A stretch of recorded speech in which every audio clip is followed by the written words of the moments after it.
My freshwater guppy breeding tank.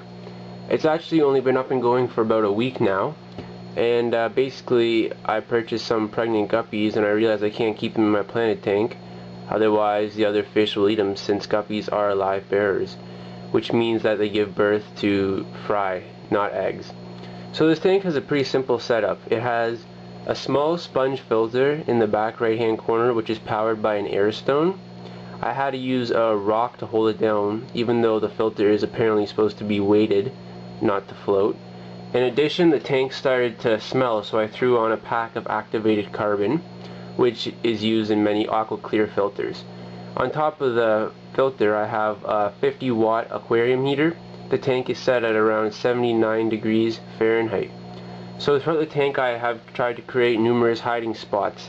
These right here are called breeding mops, and the idea behind them is that once the fry are born, they'll go hide throughout the mop and the parent guppies will not be able to eat them.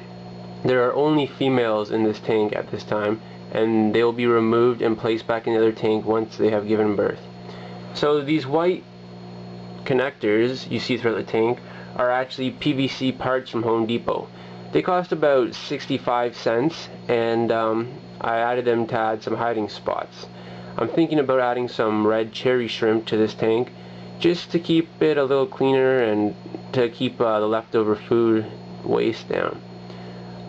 In the back we have a couple fake plants, as well as in the front. It's not my favorite, but I had it readily available, and I've only had this tank going for about a week, like I mentioned. Additionally, there's some Java moss and some flame moss floating around with some duckweed on the top. And I really like the look of duckweed. It multiplies very quickly, and it apparently helps remove nitrates from the water. I'm not exactly sure if that's correct or not, but well, it's in the tank anyways. So to cycle this tank, what I actually did is I placed all these plants in a fully established tank for about 24 hours. Then I transferred them to this tank once it was filled.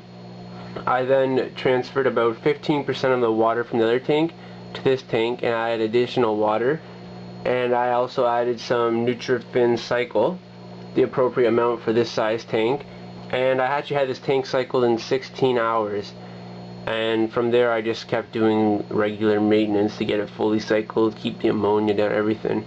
But it was great after 16 hours.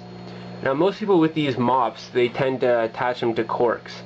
I actually prefer to attach them to skewers, cooking skewers, because with this it allows me to adjust the height and the depth that they are in the water. Some people like to have them floating around, some people just let them sink to the bottom and the fish will hide in that. To each their own, really.